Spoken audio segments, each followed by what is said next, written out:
ইহুদিদের স্লোগান না, এই স্লোগান হলো মুসলমানদের স্লোগান, মুমিনদের স্লোগান।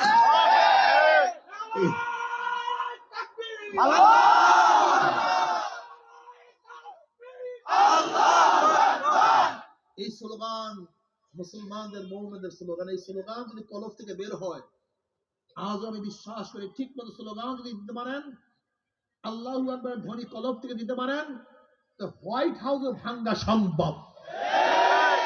যদি রাজা গৌরবদের তখ্ত তাও ভাঙতে পারে, হোয়াইট হাউস ভাঙবে না কেন?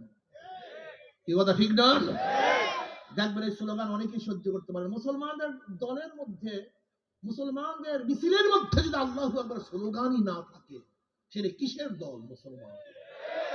এই কথাটা অতিরিক্ত বললাম না?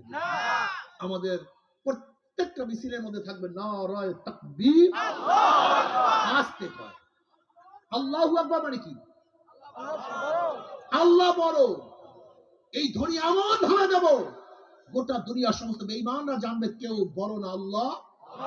আল্লাহু আকবার আলা কুল্লি শাই, আমার আল্লাহ সব দিক থেকে সবার চেয়ে বড়।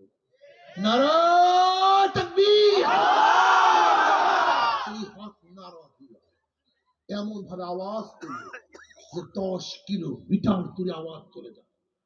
বেঈমানদের কলিজার মধ্যে আঘাত লাগায় দাও, তীর লাগায় দাও, বেঈমানরা কাঁপতে থাকবে। নারায়ে তাকবীর, আল্লাহু আকবারের ধ্বনি। কথা ঠিক না?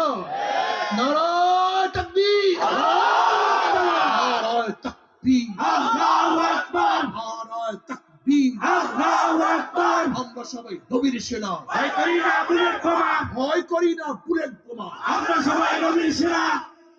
আমরা সিরিয়ার সেনাও না, মুজিব সেনাও না, এরশাদ সেনাও না।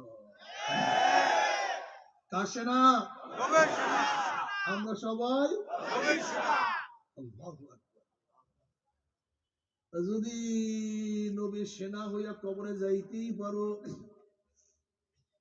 রাসূলের সেনা হইয়া কবরে যাইতেই পারো, কবরের মধ্যে নবী আলাইহিস সালাতু ওয়াস